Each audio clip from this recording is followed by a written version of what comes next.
Easy E, how are we? Shawnee, we're back. You're back to running. You're another week, another race. What's the story? From nothing for months to two and back-to-back weeks. Look, when the races are that spectacular, you can't not but show up. The only thing I regretted was not being fitter. That is um like it was absolutely amazing. So the area is called Hatta and it's known for its hiking and it has the dam and it's a mountainous area and or a hilly area and it's a place we were kind of saying that, oh, let's go on a hike. And it's, when you kind of say, oh, we must do something. Well, we got the opportunity, we got the tickets through the Adidas Club to go and do this Mm. race. And I was like, well, we're going to go to the Hatta sign. So it's kind of like a Hollywood sign, but it's Hatta up in the hills. You run underneath it as part of the race. So for us, it was the bucket list thing to tick off. But not only that, it was absolutely amazing. So my mom was with me. You'll see in the reel I'll post this week. Mom was here wearing her Ironman support crew t-shirt. It was absolutely brilliant. So we came back from the race, 7.5K up the hills, came back from the race. My mom was in the crowd doing yoga. She didn't even see us coming back. Oh, So for the love of. poor crew, my heart. I was what an event, and it was a weekend thing. So they'd mountain biking the next day, all day yoga, deep stretches, ice baths after the race with guys with the recovery kind of teams that were there. It was absolutely amazing. Not to mention the t-shirt class, medal class. So And all for a tenner. I was free. Oh, well, you sorry. Yes, did Yeah. say that, yes. Yeah, so no, all in all, it's something, like these outdoor sports and these trail Mm. runs is something that they're really, really trying to develop. They're trying to encourage people to get outdoors. They really get behind running groups. And then I don't know what it is about me, but your mom was like, "Would you mind speaking?" I was like, "Oh, I don't really speak too often." Full of So I it. got absolutely slated by all the listeners on that little video. So, you should be on TV. TV. And for those that are thinking who are they, it's only the Dubai Council that wants you to talk on their Instagram page, picking your Yeah, big head out of everyone in the audience there or the runners yeah. there. I tell you what, like the Dubai Sports Council. So but again, it was a great conversation with that guy about what they're really trying to do with sport, and it's just really cool. It's cool just to see what they're trying to do and develop sport and encourage people to try things and making it accessible. And when we talk about things to be done right, like making that race so accessible for everyone is absolutely amazing. But I really enjoyed it. I was not fit enough. Next year, I will take Ricky Wynn inspiration going into that race, but I was hurting. I was hurting very bad. Were you not fit enough because of the incline? And correct me if I'm wrong here, with the exception of Steep to Summit, you don't have too much experience in trail racing. Am I right in saying that? Yeah, no, I've very little experience with trail racing. Like I I've know a hill's a yeah, hill, but there's a different gravel and stuff, and yeah, like I've seen some of the footage of it. It looks fairly steep going up that, it and is. It that's is tough. very steep. To be honest, where I made ground was actually going uphill, which was The margin. this. Was I working hard? Yeah, but I was clever in how I used my energy going uphill, but I was redlining the whole way up. Like Mm. it wasn't easy for me, but it was that steep and narrow that running was nearly impossible. So if you were fit enough, you could be at the front of the queue, you could be with the front pack, and then downhill, I only had road runners on. As much as I was all committed to the trail run, I wasn't buying trail runners just for one day. So Fair. coming downhill, risk versus reward. So I lost a couple of places. I actually was pretty slow coming downhill, because it was quite steep, and moved underfoot. I wasn't as brave as some of the others who were. Did you find it heartbreaking when like you're catching because this happened to me in the eco trail, whereas I would keep up with people going uphill and even pass a few and the flats I'd pass them out. And now I'm not talking about up the front, like I'm talking to people in my kind of area, nearer to the back to give myself a little compliment on it. But when I got to the downhill, they just fly by me. And then I come to the uphill, I get close to them. The flat, I'd pass them again. And we got a downhill, and it's like they just got past me again. It's like, Yeah. what's the finish on? You're seeing just people with just no self-preservation at all. It's absolutely amazing. But I suppose for me, again, all that was in my head was, my body is my employment. This is a day out. It's not, I'm already in 10th position. And again, I was tired. So Hmm. I didn't have the fitness to risk it a little. I wasn't switched on mentally to see the path. I was just hanging on, So, taking videos of the route just to give myself a break. But all in all, really, really, really good, really enjoyable. Warm as well. So I'm getting that difference. But the lung burn, you know, just everything was there. It was different. The reason I know, like, I have been doing a lot of strength and conditioning training, so I never got the lower back burn that I anticipated with a trail run. Hmm. Particularly given the climbs, I never got that. So that was a sign that there was good strength and conditioning for it. I just wasn't cardiovascularly fit enough to keep up with the runners like the lead pack. Monroe, who I met, I give him a shout out, finished third. It was absolutely amazing performance out of him. When we traveled down together, and he got obviously a prize medal. He got this phenomenal gear bag. He got these runners that are worth about 150, $200 For or coming euros third. for coming third. Yes, if Absolutely they're brilliant. third, I'll get it. And I was like, this is absolutely amazing. I wish I was fitter. This time next year. But all in all, like, what a day out. My mom had a ball, Hmm. which was a big thing. When you leave someone at the finish line, you come back and you find them doing an hour and a half yoga class in the middle of the mountains in the UAE. It's so surreal. It was really cool. But getting back into events, it makes me hungry to be ready next year. It's one thing I'm taking away. Trust the process. It's coming into the summer. It's back into the indoor late night trains, early morning trains, and see how we go. But be ready for September, October time to be fit enough to do stuff that I'm proud of, if that makes sense, on my level. Yeah, are you talking about early morning now because of the heat level at this stage? Is it Yeah. getting to the point where it's just impossible to run outdoors at 10, 11, 12? Like how early was this race you're at in the mountains? It started at 8, quarter past 8, and I think I was finished and all by 9:30, 9:30. So, but even when you come onto the sun side of the mountain, when you're out of shade, you were like, it's warm. Hmm. Um, like, it's getting up to 30 degrees by 11 Jesus. o'clock. So it is getting warm. Hmm. And it does sap you when you're already gasping. It's just that drier. Yeah, there's just no hiding from it, I suppose. But look, it's all good. It's all a different test. It's all, yeah, and it's nice to be surrounded by people all doing the same Hmm. thing, and people who just want to are just passionate about outdoors, and it's growing, and it is growing. And yeah, it's just great to be here at the start of it, I suppose. It's one of those things when you're like, I think there was 70 of us in the race. Oh Um, wow. yeah, so in 5 years' time, that could be a 400 person rate. Like, it's Hmm. cool to see these things as they're building their foundations and promoting these kind of things, and then you get my stupid mush on Instagram, and yeah, it's just really cool. It's really cool to see, and for me to just take part, treating them as training days and experiencing new things and seeing different parts it's extra special then. So there was nothing on the line. But Yeah. when I got to the start line, I was like, I wish I was fitter. Like 2 years ago, Eric could have given that race a run for its money, but yeah, unfortunately, it was what it was. But I enjoyed myself either way. Ah, here you made a great day, with your mom and the better Yeah, half and all the rest. So, like, what more could you ask for? And sure, you know the guy who came third as well. So, it sounded like a great day all in all.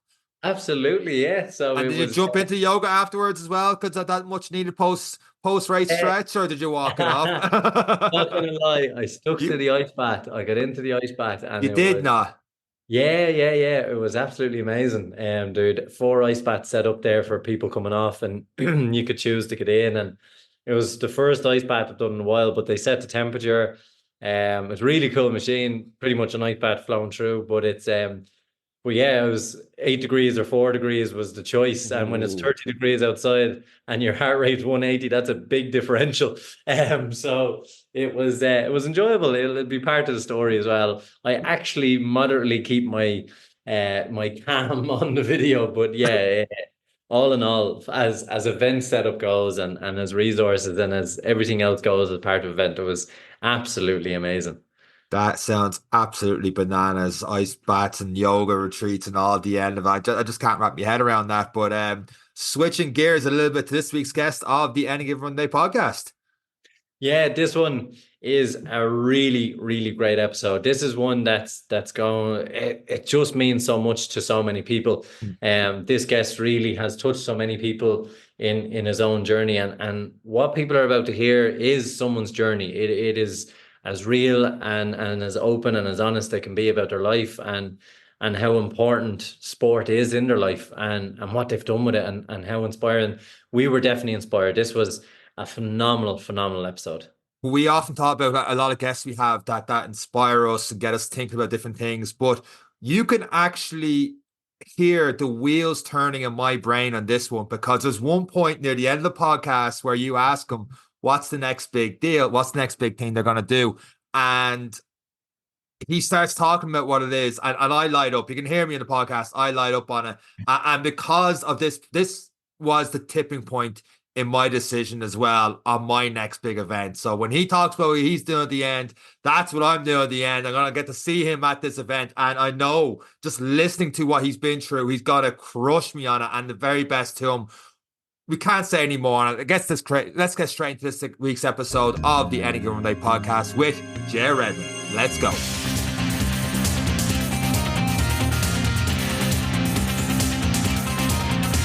So this week on the Any Given Monday podcast, we have Irish professional athlete and a coach at Coolock Running Club, as well as Overstown Children's Detention Campus. Jay Redmond, welcome to this week's episode of the podcast. How are you getting on? Good, lads. Thanks for having me. That easily could have been like a whole list of different things you've accomplished, and I have no idea where to go to start. You've done a lot. I want to get into a lot, but personally, I'm going to get into how the hell did you sign up for an Ironman without actually knowing how to swim? That part baffles me. As someone who can't swim, you're like 6 months Ironman, and you have done phenomenal times that we'll definitely get into. Like how few times had you been in a swimming pool, let alone in the open sea, before you decided to sign up for that Ironman? Zero. Jesus. Yeah. Like, to be honest with you, it was like a do or die type of thing. I had to find something new because of the new direction I was taking. After leaving prison in 2016, my son Ross was born, so I needed a new direction because I wanted to change the generation and show him a better environment and show him his dad was doing better things. So in order for me to do that, I had to give up the crime and the gang that I was in and the environment I was in. So it was just a good friend of mine, Mick Keogh, was actually doing Ironman at the time, and he was doing a bit of coaching, and it was just reaching out to a good friend and basically the right time, right place. And I went to watch him doing an Ironman in October 2016. My son was actually born in October 2016. And I actually went to watch him that month, and he inspired me, and other people around inspired me. I actually remember seeing older people doing it, and I was thinking, "Jeez, maybe I could do that." And I said it was just the right time. And then once the son was born, then I was like, "Oh, do you know what? I hate bullshitters. I hate telling people don't do this, and then I'm doing it." And I remember my father was the same. He'd say to you, "Don't do that," and he'd be doing something, and I'd be like, "Fucking, I used to hate that." That was eating away at me. So, look at long story short, I just said to Mick, "Look, I'm going to sign up for an Ironman. Would you coach me?" And he was happy to help, and signed up for Maastricht and then August the 6th, actually, it was my daughter's birthday in 2017. Couldn't swim, never on a TT bike. Yeah, never done really much, to be honest with you. But as I said, I just wanted to go in the deep end because I needed something, because for years and years and years, I just took drink and other substances to stem the trauma I had that I didn't even realise I had until I got fresh and sober. You played Sorry, Seán, just to give background to what we're seeing. Part of what your original thing is from prison to pro, and that was a lot of the hashtags you've used over a lot of things. And people who are joining probably don't realize that this wasn't just I signed up for an Ironman. We see that all the time. I just signed up for an Ironman, but this was a major life change for you. And we always say sport is a lifestyle, but this was changing your life completely, wasn't it? This was massive. But look at to go back, I suppose the trauma I had endured over the years from when I was a kid, growing up, all that trauma, I thought was normal.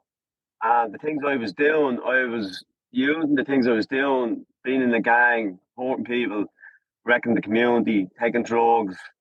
I didn't realize the how big the trauma was, because when you're taking drugs and you're taking drink and you're in a different environment, um, it's hard to sort of it's hard to see exactly how big the trauma is at the time. It's only when you get out of it. So I suppose when I got out of that and I went sober as such, and I wasn't using drink and other substances to stem the trauma, I needed something else then as an outlet.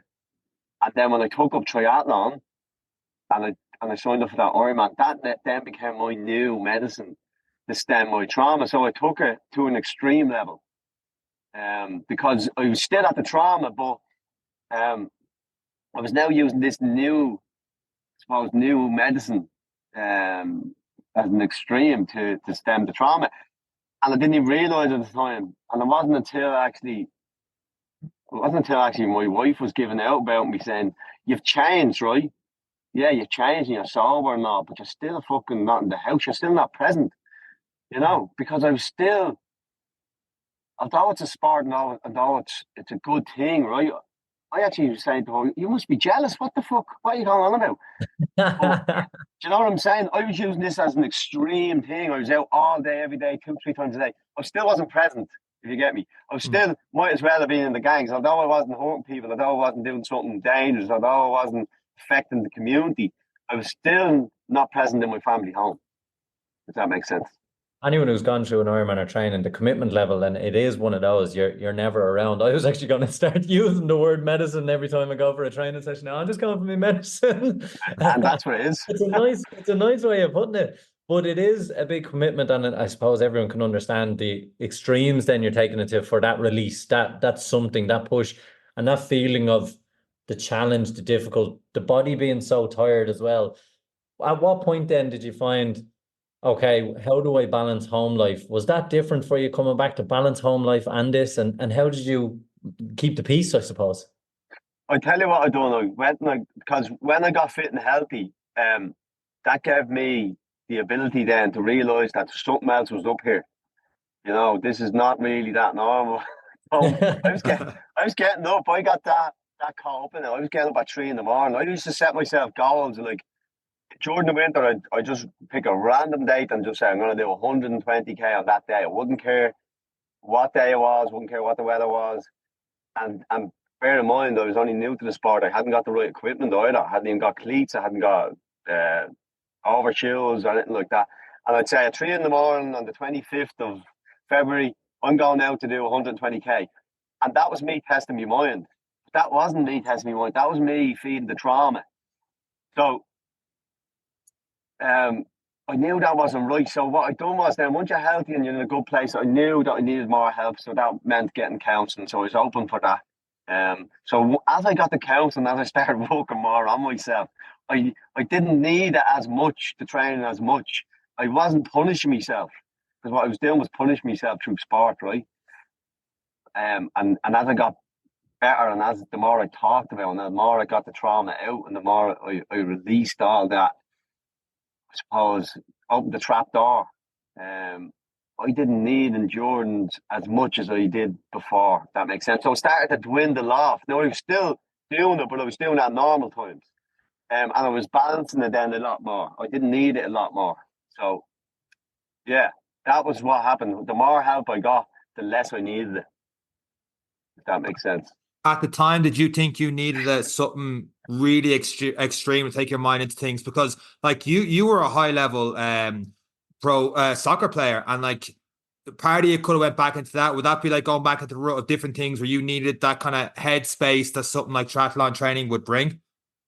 I always needed something. I was a sports fanatic all my life, really. I always had something. I was in Coolock. I'd play badminton. I'd play anything, golf, and going I'd play just because I loved sports. But I don't think it was because I loved sports. I think it was because it helped me with the emotions and the stuff that was going on at home. So I didn't have to sit with them. So once I was doing sports, that, I don't know, it gave me some sort of an adrenaline rush or some sort of an euphoria where I felt good all the time. Whereas if I wasn't doing that, I didn't feel good. You seem to be in a lot better place now. And you seem to have different ways to cope with it. Not to jump too far ahead because you did a lot of stuff, great stuff before this. But back in July 2020, I want to say, you had a triathlon race out in Kerry and it went horrifically wrong, as in like you broke your neck. I mean, it can't get much more wrong than that. How do you, like you said, like sport, you get up at 3 o'clock in the morning, you're coping with all this to get by. That's a long period of time to try and cope with. The training and all is obviously gone. Like, what happens there to the mind? Like, how do you cope with something like that? You know, you want to hear the truth? 100%. Hold on. I'm sitting down. Go for it.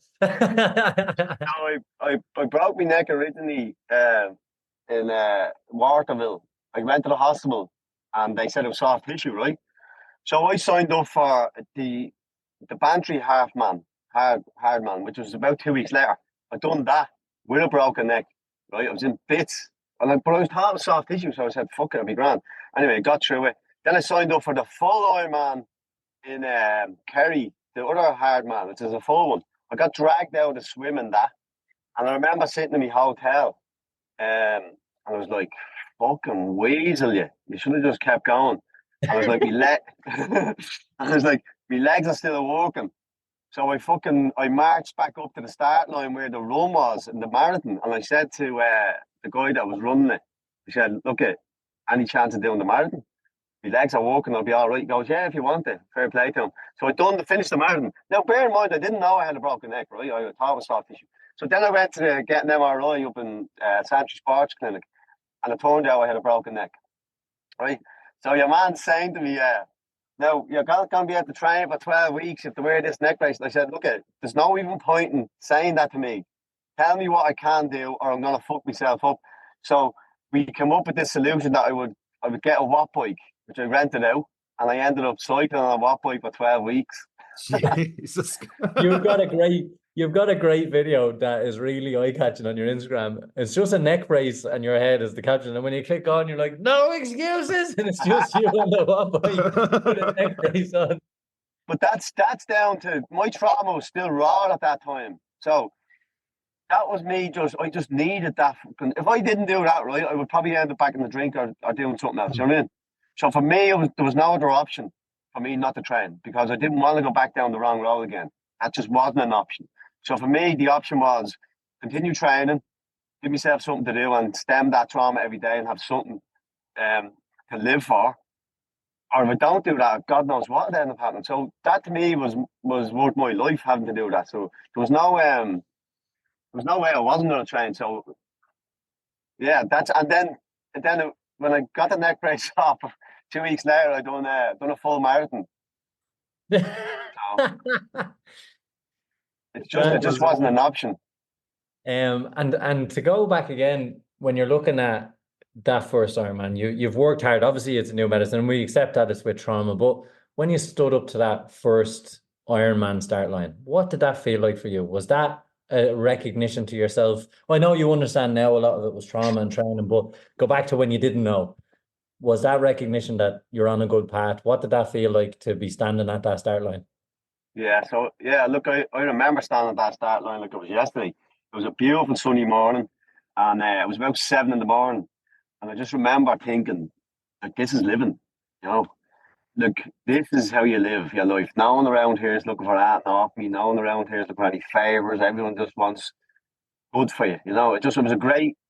The triathlon community is a great community, you know. It really is. Like, people will do anything for you. If you have a punch or if you need a tube, if you need just a bit of motivation, anything at all, they'll stop, they'll help.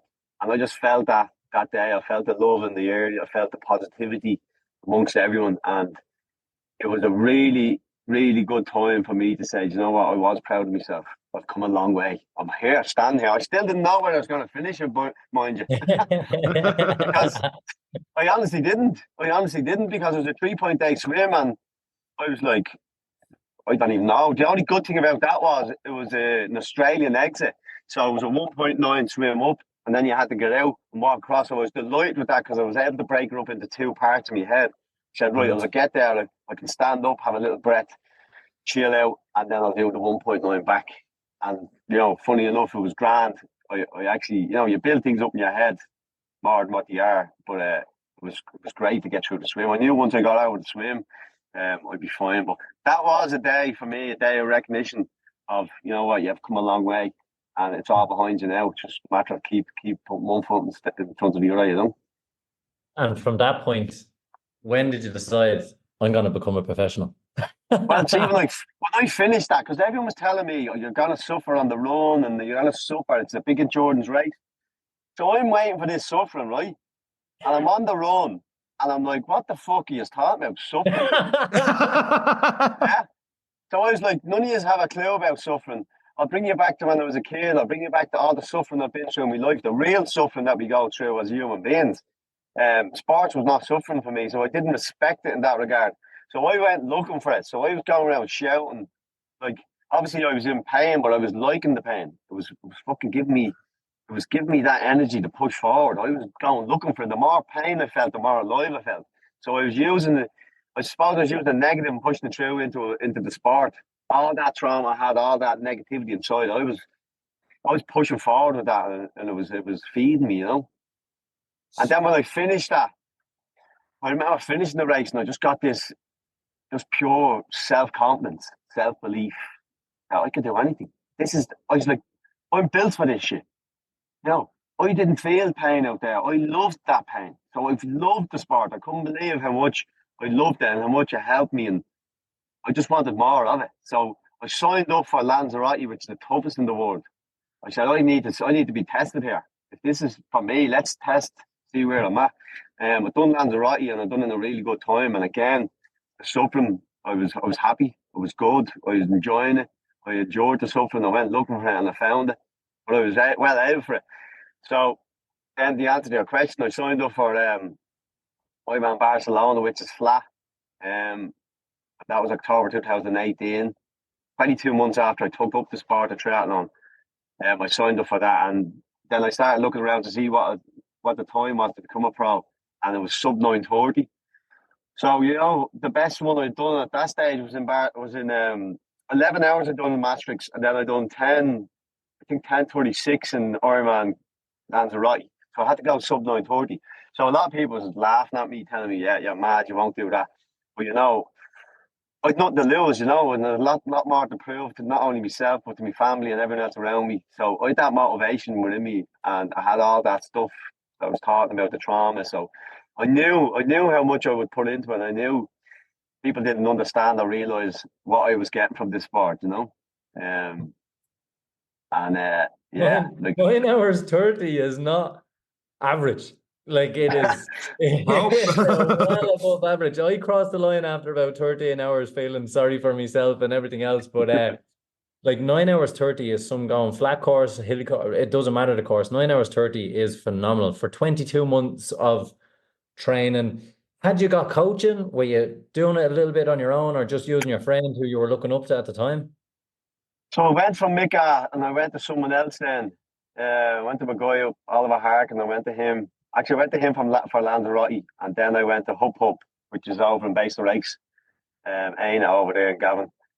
So I was always looking for the best, you know what I mean? I always wanted to improve. So I knew if I'm on this journey, I like using the best of the best, If you're going to do it right. It was my theory behind it. And I wanted to work with the best. Push me, bring me to that level. And I believe that people were at that level. Like Gavin Noble was an Olympic, you know what I mean? So I wanted to work with the best people.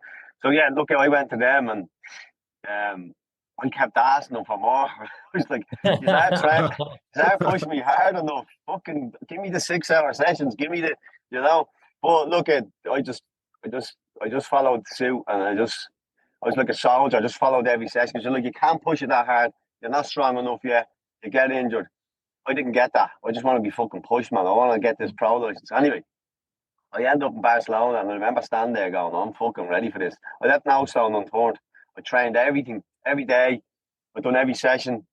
didn't miss any session, so I was pretty confident that I would pull her off. And I remember going around. I remember my body actually buckled.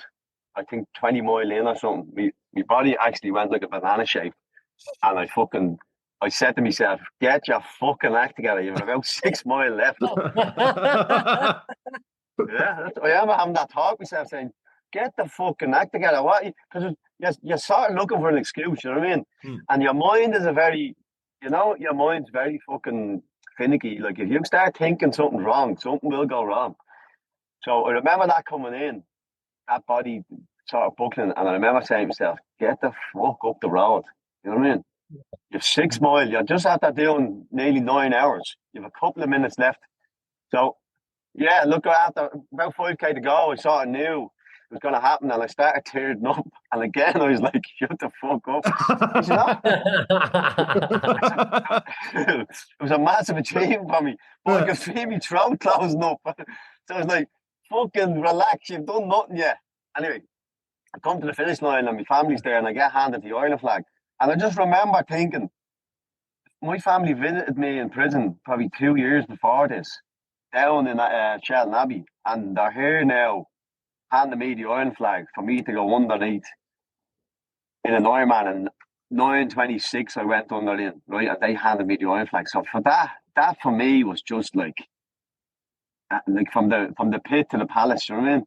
You just pulled it out of the bag. Like, it was a very proud moment. I remember turning at the clock and pointing at it, and just in my head I was like, "There you fucking go. I've changed." You know what I mean? I've proved myself. What else can I do? It's Beautiful amazing. moment. I'm getting goosebumps just listening to that story, and I haven't got the Ireland flag handed to me and under the line. I was nearly crying as well, so I can only imagine what it's like in your feeling. But like, just the way you even described that it's just amazing. Like, it's nothing short of amazing, and I think you're right to let yourself be very proud of it. That is absolutely 100%. outstanding. But come here, people that don't know out there, look, I didn't become a professional athlete because I wanted to be probably the best athlete around. Although I did, don't get me wrong, but I sort of knew I was going to struggle in the pro fields because of me swimming. But that wasn't my objective to become pro. My objective to become pro was to have a platform to go into schools, prisons, youth centres, into deprived areas, have the deprived area that I lived in, be able to reach back and say, "Look, I've done it. I've done something different here. Pulled something out of the bag." And it doesn't mean you have to be a professional athlete, but it just goes to show you that you can be something in your life, something that you want to be, whether it be, I don't know, a guitar player or fucking write books or, whatever it is that your goal is, you can achieve it. Mine happened to be professional athlete. Mine happened to be in sports, but yours can be in anything. And I just wanted to be that beacon of light in them areas to say, "Yeah, look, I was in the bottom of the barrel, but no, you can climb out. You can get to the top if you want, but it does take hard work." And seeing is believing, and it really is important for these people who are on a crossroads in their lives when they come out of primary into secondary. Some of these people could be the best footballers, the greatest minds. They're so intuitive, they're intelligent, and they just go down a bad path, but they don't see that light. And that's what you are in those areas, particularly with Coolock Running Club and a few other places. People are getting to train with a professional triathlete. You're someone they can see, someone they can touch. Like you're there. You're living proof that you can change. You can do stuff for yourself and believe in yourself. Isn't that right? 100%. And that's the thing. You don't even have to. All you have to do is change yourself, and you automatically get to inspire people around you without actually doing it. And that's the beauty of it. And it's the same for your kids.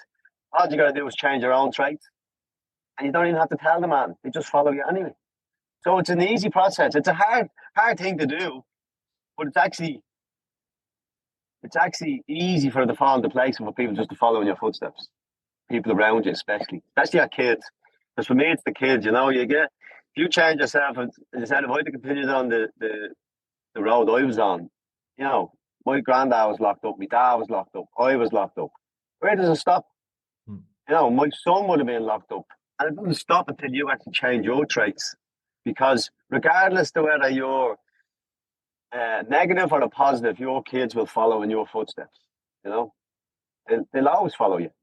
So it's important that we set the right environment, and it's important that we set the right traits and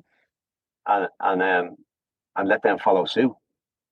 Yeah, you've done a couple of great events out in Dardale. One of them, the Another Way 5K with at get underscore the message underscore out and different things like that. It looks pretty cool.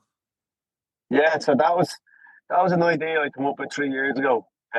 Someone actually came to me, a guy called Stephen, works for Archways. He came to me and said, "Seán, you think you could do in deprived areas? Any ideas?" There was a bit of funding there. So I had to think about it. And I said, you know what, wouldn't it be great to do a 5K in Darndale, in area deprived areas, and spread some positivity within the community? Because I think a lot of these races are outside their community, and a lot of the kids and a lot of the adults don't actually go to them because they're outside. One, because some of them are too expensive, and two, is because they just don't feel like they're welcome in different areas. You know what I mean? Don't feel worthy, all that. So, yeah, the event was put on. It was a free event. It was important that it was free because that meant people would sign up. And we had a massive, massive turnout, and and look what's after coming out of the back of it. And the reason why I suppose Coolock Running Club was launched was because I seen a lot of people in Coolock are signing up for this race. 400 people were signing up for this race. I was like, there's a scope there. There's a scope there for a running club. Yeah, and that seed was planted, and then I was like, I've enough on my fucking plate. You know what I mean? We actually, funny enough, not at the same scale at all. We tried to give up this podcast, and it was only for about 18 messages from our solid 18 people that listened week in, week out that said, you can. I rely on you on a Monday for my Yeah. run. But people are relying on you and your running club. And I suppose when you know you've got enough on your plate, knowing that people are dependent on you, it's a great feeling. It is a stressor, but it's great to have so many people wanting to be better and needing that guidance from you. Yeah, look, and that's what I knew would happen. And that's why it took me 3 years. Because I knew once I took up something, I'm not the type of person to bow away from it. So the fact that it's being taken up, and that I put my name to it, and just to give you a background, myself and Anthony Brady, I don't know if you know Anthony Brady, Chucky there. He's a good lad. Be on the podcast now in about 8 weeks.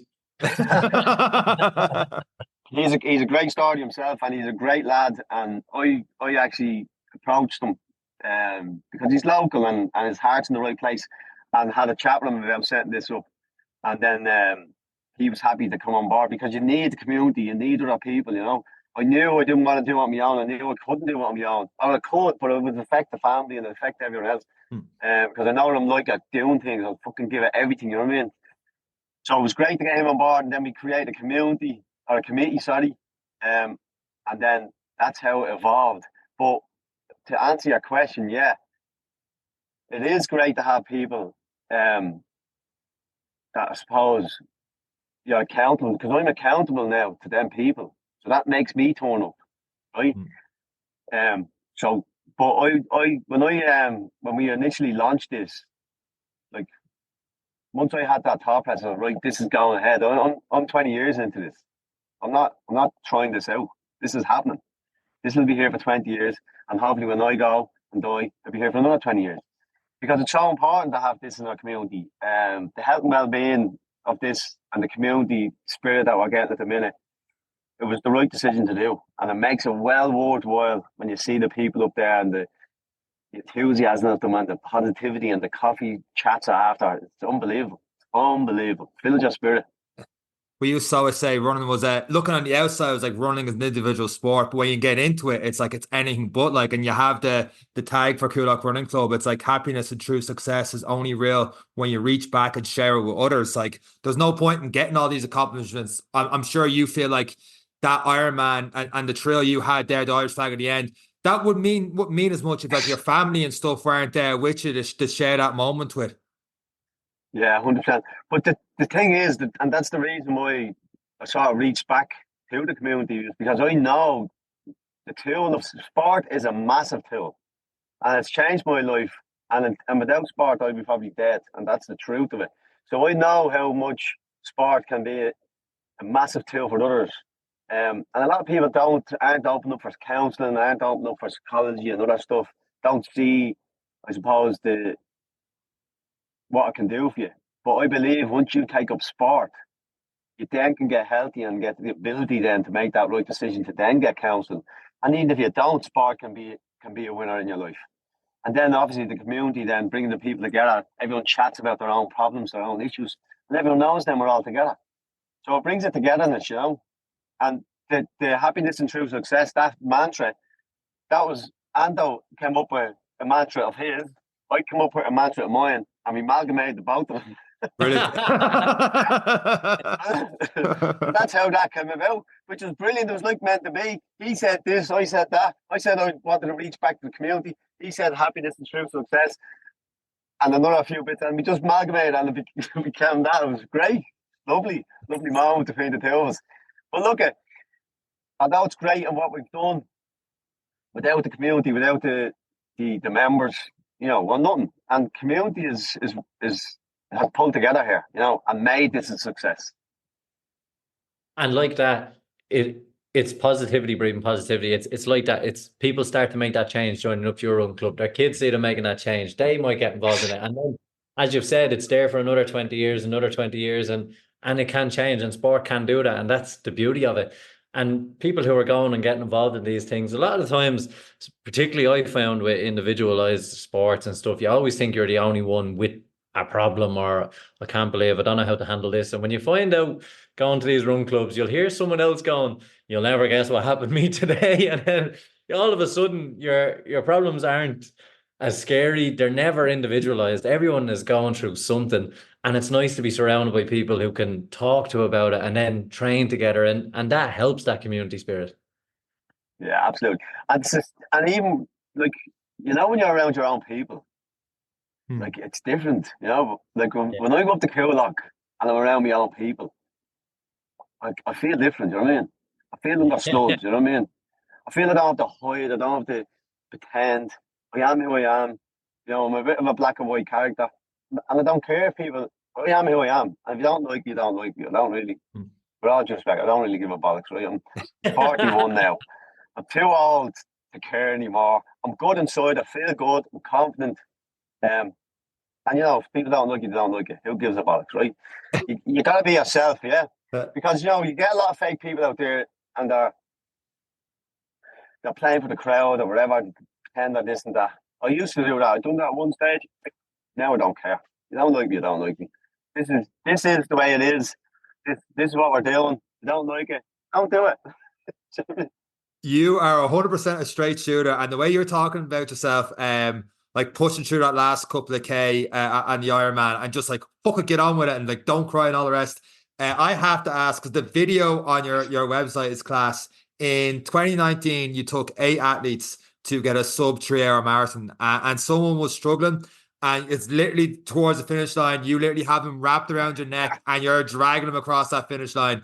In those, I don't know, 16, 20 weeks, whatever it was, what kind of coach are you? Oh, my coach. Yeah, I'm a 3-strike coach, right? Right. So you get 3 strikes on me, and then you can fuck off. Yeah, that's who I am. And you know what that brings? It brings people who want to actually hit fucking goals. I have a certain tribe, and this is another thing that actually, you know, Gavin from Hub Hub, he told me, he said, don't fucking change yourself for anyone, because people want to train with you and want to be coached by you and you only. So don't change who you are as a coach, because that'll take away who you are, right? So I took that, and I lost loads of clients from that, because I was like, I don't give a fuck. If you don't want to do it, then fuck off. Because if I set goals with you, then we need to smash the goals. Now look at, you know, life gets in the way. I'm not saying I'm fucking Hitler here, you know what I mean? You know, life gets in the way at times.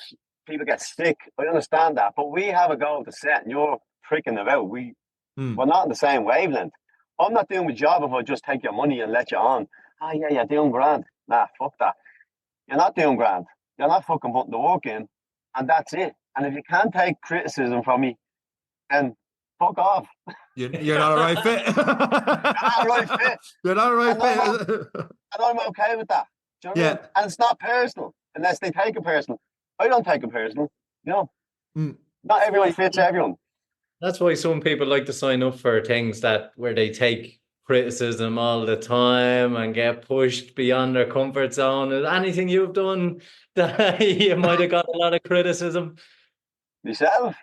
Yeah. No, not really. Criticism for what? Usually when I'm being trained, no, if I'm doing something, I always do it with 100% of my best ability. If I'm being coached, there's not a coach out there that's coached me to say that I'd never give 100%, you know? I was going But more onto the kind of Hell Week shows where I people t- sign up for the You ever been abuse. through hell, he's saying. here's a saying, everyone wants to do an Ironman till it's time to train for an Ironman, you know? You like the thoughts and the medal and the finish line, but you don't want to fucking train for the thing. You actually have to put the work in. So, We've look, if someone rings me even and we have a chat about this, I always tell them the bad shit. You know what I mean? You can tell them all the good shit and take their money. Oh yeah, it's gonna be great and this and that. No, you gotta tell them you're gonna lose your family, you're gonna lose your friends. You know, you're gonna be in a heap. You're gonna spend a lot of money. This is the negative stuff you need to hear. Yeah, it's gonna be an absolute amazing journey, and you're gonna get so much growth from it. But you gotta hear the bad shit because I'm not in the game to be training people that don't know the bad shit. It's a waste of time, boys. Tell them the good gory stuff.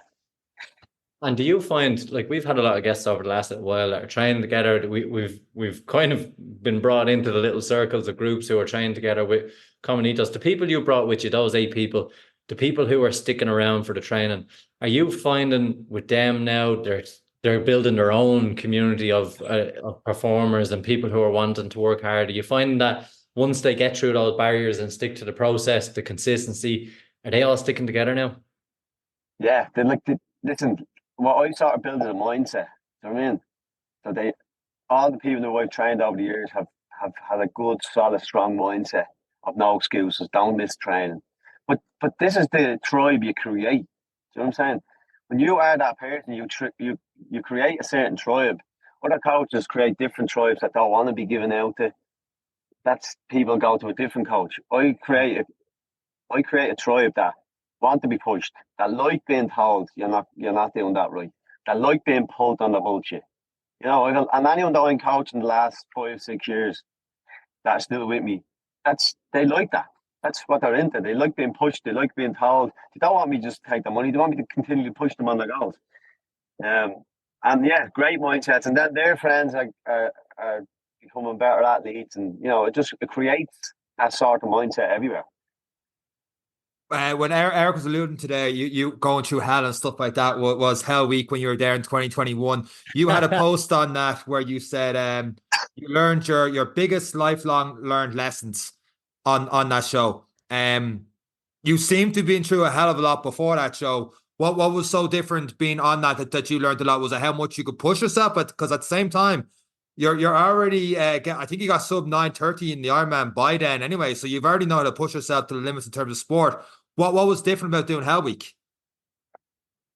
I suppose Hell Week. I tell you what was different about Hell Week because the DSs, the Rangers, right? You coach now.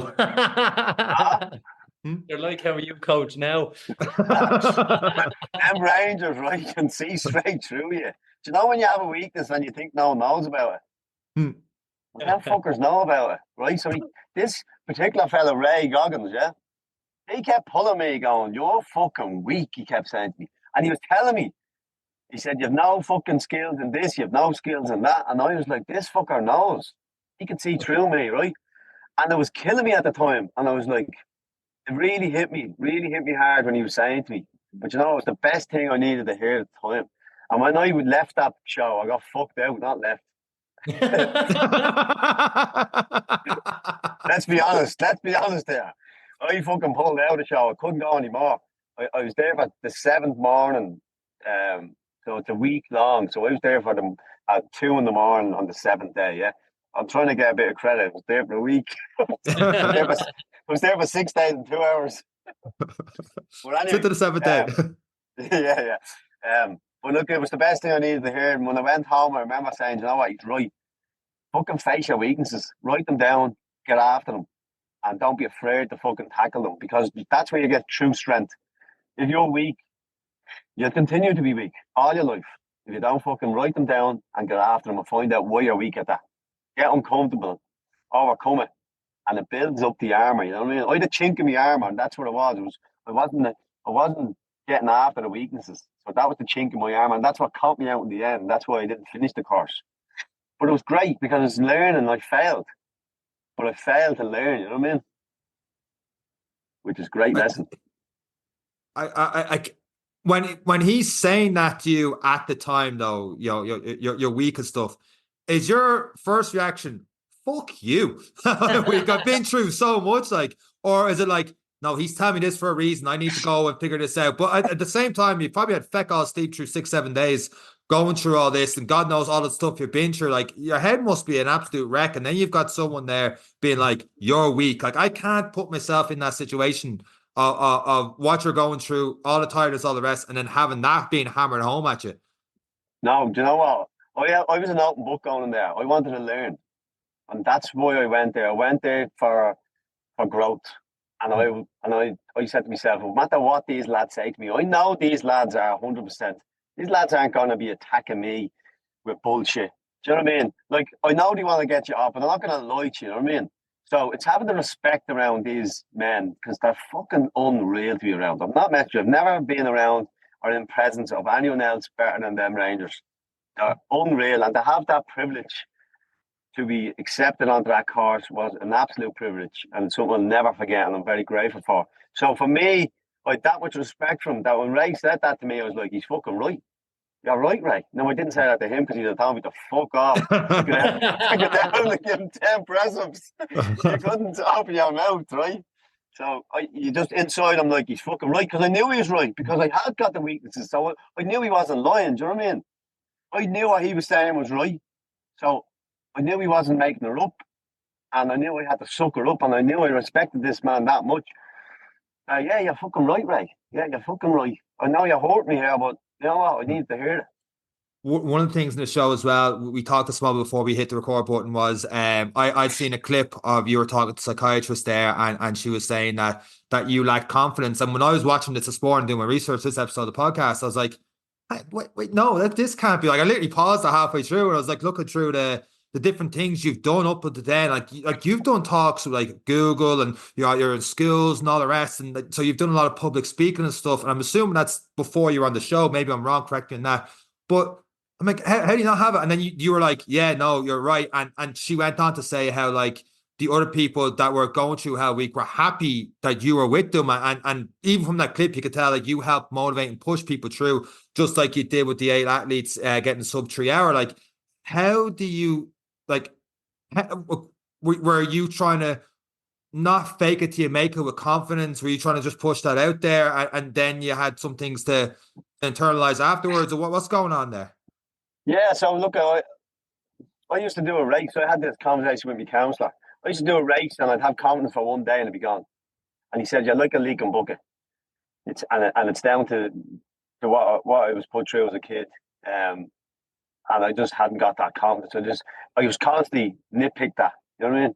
Growing up, I'd do something good. I'd come home, you just fucking see chaos in the gaff. It was never good enough. Do you know what I mean? So the confidence was gone. And then when I was a kid, I was over playing with Scotland. I had a YTS scholarship signed off and all. And then when all that happened with my mother and father, that was taken away from me. That killed me.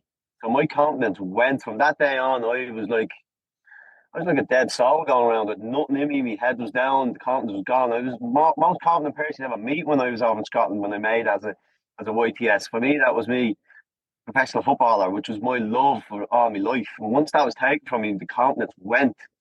And I was gone for like, I don't know, I was 15 at that time, 16, 30, probably 16, 17 years. I was like that, where the head was down and I was unconfident. So when I'd done the sport, everyone was thinking, oh, you must be fucking proud of yourself. I wasn't. You know, not that I wasn't, I didn't know how to be.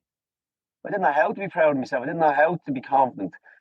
So that's why I ended up going back to the council and I said, look, I need help here because that's not right. You know what I mean? I should be proud of myself. I should be confident. I should be going around head up saying to myself, well done. But I wasn't. And I was looking for more and I was just punishing myself more and more and more. But as I got to counselling and then I started talking about the issues I had and the emotions I was feeling, little by little I started to get more love in my heart because I had a stone heart and I wouldn't be very emotional. I wouldn't cry much. Found it hard to love people, you know. really did find it hard, especially adults in particular. Like, found it very hard to love people and accept love. So I needed to sort of get the growth around that and, you know, restructure the whole mindset and the whole emotional side of me, which I've done. I love these days. I like being loved. You know, I heard you love this podcast as well, Jer. you know, that's why I'm on it. But you know, it's not a nice thing when you're in that. But look, you have to identify. For me, look, it's just about identifying where your weaknesses are, and this is why health week was so important to me, because I identified all my weaknesses, and off the back of that show, I worked on everything. Everything is the best of my ability. I'm not perfect. I'm still not perfect, and nor do I want it, to be honest with you. I'm from Coolock, and I'm not perfect up there, so I want to bed in with all the rest of us. But you know, it's just trying to, I suppose, it's trying to identify weaknesses and trying to fix them so you don't hurt others. Because I've hurt a lot of people in my life, and you know, when you come out the other side, it's very hard for them people to see you've changed. Do you know what I mean? Because you've hurt them so much. And that can be the sad thing about it. When you do overcome all this and you come out the other side and you know you've changed inside, and the people you've hurt most and loved most don't believe in you anymore. You know? And that can be very difficult. Very, very difficult. Yeah, that's probably the biggest obstacle of them all, and the hardest thing I've ever done, because the last thing you want to do is hurt people that's close to you, you know? But they're the people you will hurt, because they are closest to you, if that makes sense. We always hurt the people close to us.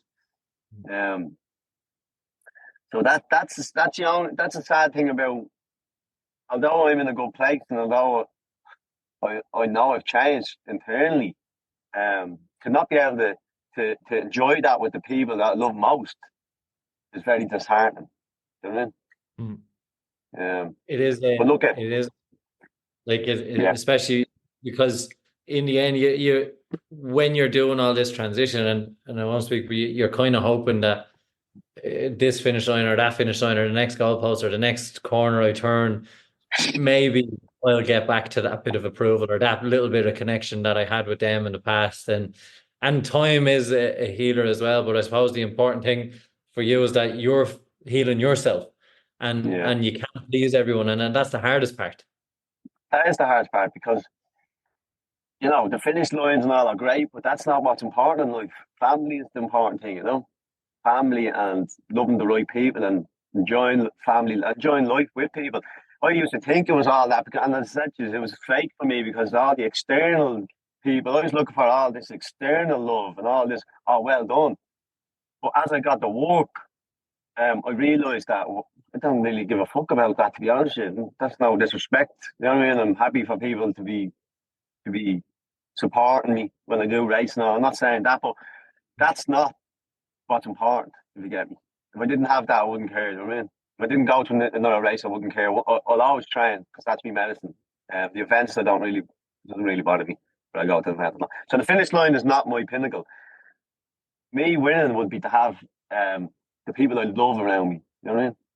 And to enjoy life with them, if that makes sense, because that's where life is for me. And do you see yourself transitioning with your kids, getting them into the sport now when they're old enough, or what way do you see you continuing that and being able to take that medicine and keep the ones you love around you? Would you get more satisfaction watching them develop in the sport with you now? Oh yeah, look, all my kids are sporty. Like, my kids aren't allowed to leave a sport unless they have another one set up, and they do it for a month. And allowed to leave, Love right? it. Because you know, you can't keep kids somewhere they don't want to be. You know what I mean? You can't. Like, my daughter was swimming for Aer Lingus, very competitive swimmer, Haley, really good. 110 off 100 meters, right? Faster than me all day long. Like, 110 off 100 meters. I don't know if you know that talk, quick. boys. That's fucking quick. That is quick. Yeah, I only swim to one side, right? So I swim out to me right, 2 strokes out. I raced her one day up in the pool, and she was on my left, and I looked up and she was gone. I thought I was going to smoke her, so I'm out to the right, and next one I look up, she's gone. Unreal, like, but great, you know what I mean? Because this is what I'm talking about, setting your own environment. If you set that environment, automatically you inspire your kids. So yeah, look, I'll always have my kids involved in sport, because I do believe it's a great it's a great support network. It's a great tool to have. You know, just for day-to-day stuff. You have just sometimes yourself, if you're having a emotion or a bad day, go out and do a bit of sport. I believe when you do a bit of sport, you come back and you feel better, you know? Yeah, you absolutely do. And I suppose what a lot of people find is that lethargic feeling, I don't want to. You know, everyone get into that feeling, and just putting on the shoes and getting out the door can lead to, so like we talked about, habit building and just showing up even to the gym for 10 minutes. Like getting into that habit of just putting on the shoes and showing up, building that consistency. And you always, even if it's only 10 minutes, 15 minutes, then it'll always lead to an hour. And then before you know it, you have a few hours under your belt and you're going home happy with Larry. But it is, I find in my life, it's something I can't live without. I can get lazy at times, or I can let myself come off a training cycle, or whatever it is. But after a certain amount of weeks, I get the itch to be like, you need to get back training again. I can tell my mood, everything is so different when I'm training. Yeah, I don't know how that feels because I never take time off training. Come here, I tell you this. You can fill the mind. Because I remember a few times I was getting up at 4 in the morning and I'd be lying in the bed going, I am fucking bollocks. And I'd say to myself, right, look at, just do one lap of so I'd go Port Malahide, up to Malahide Road, up to the Westwood, down Fairview, down all the way down the Westwood, the Clontarf coast, right? And back into Baldoyle, right? I'd say just do one lap and then you go back to bed. So you fill the mind. Not quite well. That's not gonna fucking happen, right? But you can fill the mind. And as you said then, once you get out then you warm up, you get that little bit of a buzz, you might see a bit of sunshine. Automatically then you're into 2 hours, 3 hours. You know what I mean? So I used to do that all the time, play games with my own mind. Knowing I was playing games with my own mind, but still filling my mind. Imagine that. Sick one. That's some Inception type shit there. That's a few That's weird, isn't it? Anyone who's listening weird? thinks that's a little. Everyone listening thinks that's a lap of the park. You basically described the Dublin bus route there for fuck's sake. Yeah, you end up doing 150 or something. But for the normal persons that get for 4 o'clock training, it's a similar thing to like if you wake up during the night and you can get up very easy to go get a drink of water if you're parching and then go back to bed, like, and you're like, oh, I'm actually up, I'm grand. But then when your alarm clock goes off to get up, you're like, oh, there's no way I can get out of this bed. It was like, no, you're parched at 3 o'clock in the morning, less sleepy, you still get up and go. They're just going that one step further. Yeah. But look, it's all a test, boys. It's all a test. Even getting up out of bed is a test. So I believe just do one test at a time. Like, don't even think about the gym. Just get yourself up. Once you're up, then start thinking about what am I doing next. You know what I mean? Because what happens is people think of the session, and then that gets them. They're like, oh, fuck that session. I can't do that session. Just get up out of bed. Get your shit together. Don't even think about the session. Then when you're dressed, then, right, what's the session? Because when you're in bed and you have a 90-minute run to do, right? And you're lying there going, 90-minute run, fuck that. Yeah. Sunday morning, every one of them. Yeah, break it down, but you know, if you're faced with that tiredness or you're in bed and you're fucked, break it down to something smaller. Say, fill your mind and go, you know what? I'll just do 10 minutes, I'll just do 20 minutes. And then once you get out, you'll be grand. That is a good one. We're going to use that one now. Just pass each test. I'm going to use that myself because I'm a nightmare for getting out of bed in the morning.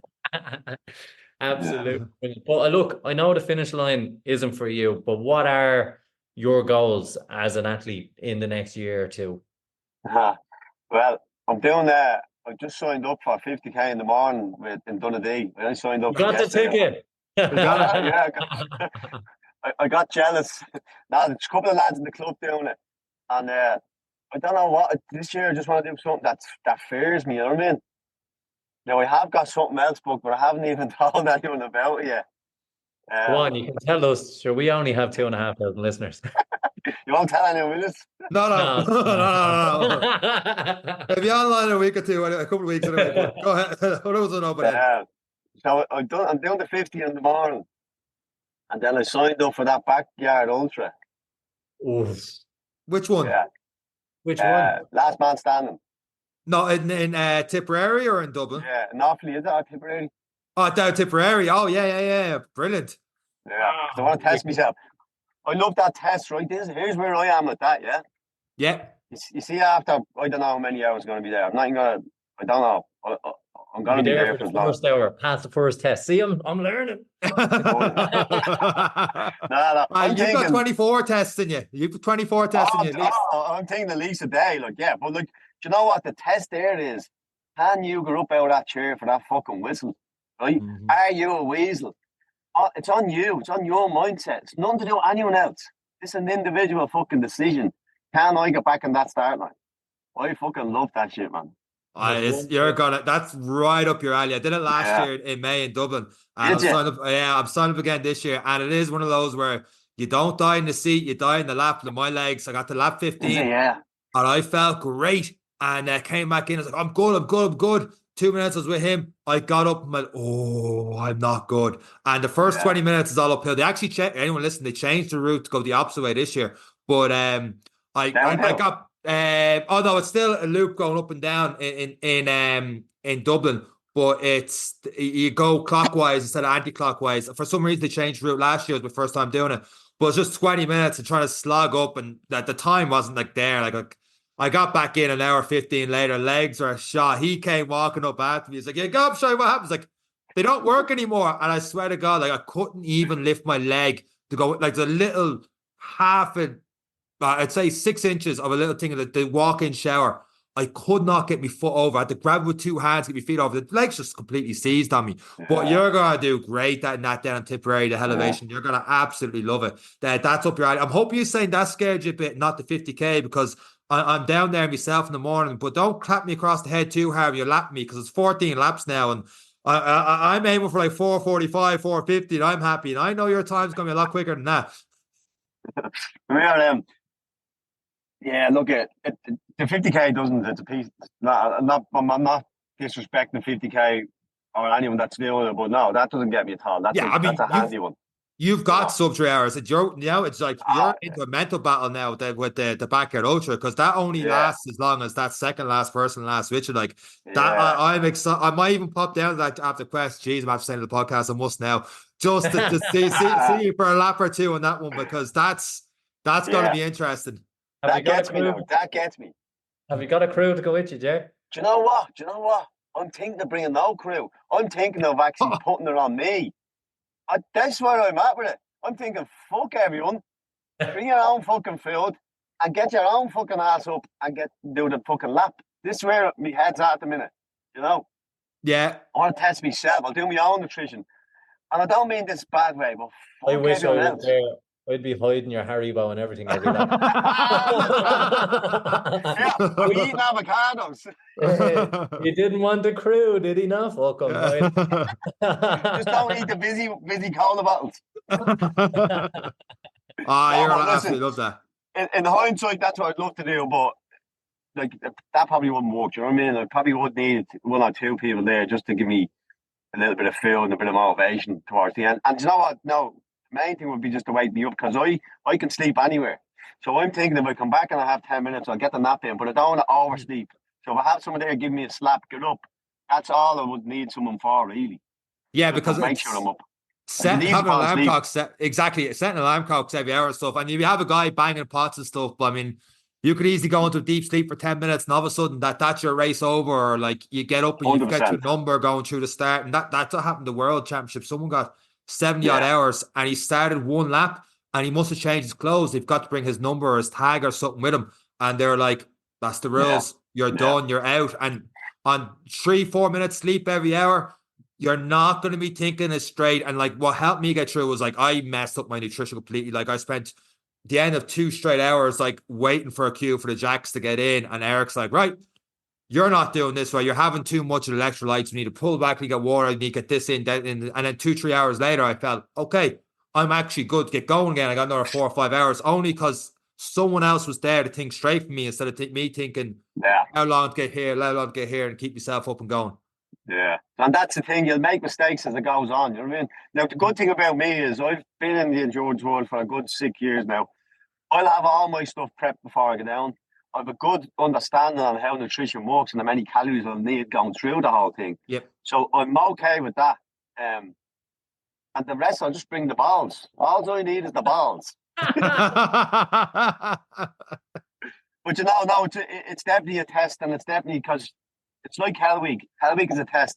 You have 3 different tests every day that you put on, right? So it's all a challenge. So you don't know what you're going to get. So you're just dragged out of this fucking truck, Ballyclaverton or wherever, and you just put in front of this challenge and you just have to do it and you split second. I love that. So this is similar to that, you know what I mean? It's every hour. I know what I'm doing, but I have to turn up on the hour. Mm. And when do you fail? You know, who are you? That's the questions that are going to come in, aren't they? Yeah. Yeah. Get the fuck up, you weasel. Can't do it, can you? I'm gonna get you to send that to me in a voice note, and I'm gonna set that as my alarm now for the next year. Yeah, I'll have to get a few bob every time you play him. I'm gonna get base to race to either come on this podcast or give me €1 million. That's gonna be the one that's funding it. But it is exciting to see what you're gonna do. It's like impossible is nothing when it comes to you there, to be honest. It's absolutely amazing. We've thoroughly enjoyed your story. Is so captivating. I actually forgot to ask questions at some point, so I was just captivated by the story. We are rooting for you. We think what you're doing is absolutely amazing. We can't see. Now, I promise the 2,500 people won't tell anyone that you're going down to do the. Say nothing. Say nothing. We won't tell your family. But it's been absolutely great to have you on. We hope to have you on again, maybe after the event. See how you get on. See if you're a weasel or not. And but it's what you're doing is absolutely amazing for people. I know you're not used to taking the credit for what you're doing, but being that beacon is so important. For what you do for people, you should be commended. You should be proud of what you've done and what you've achieved for so many people. And you've given people an option and a choice and someone to look up to. And we are so grateful to have had you on the podcast and the opportunity to talk to you and talk about your story. And hopefully one day Seán might be able to run quick enough to stick with you. It's not going to be in the morning though. Thanks so much for your time, and we won't take up more of it because we know you've so much to do and to train for. But it's been an absolute pleasure having you on this week's episode, and we hope to have you on again soon. Yes, boys, thanks very much, and keep the good work, because at the end of the day, you are providing a platform for these stories to go out and help others as well. So you are a cog in that operation, you know. So thanks for having me, and best luck and all the. And I'll see you tomorrow. I'll give you a slap in the arse every time I go around you. Oh, that's going to be 14 red arses on my eggs every day. On that note, thank you very much for listening to this week's episode of the Anything One Day podcast. That's it from myself, Seán, and Eric. Take care.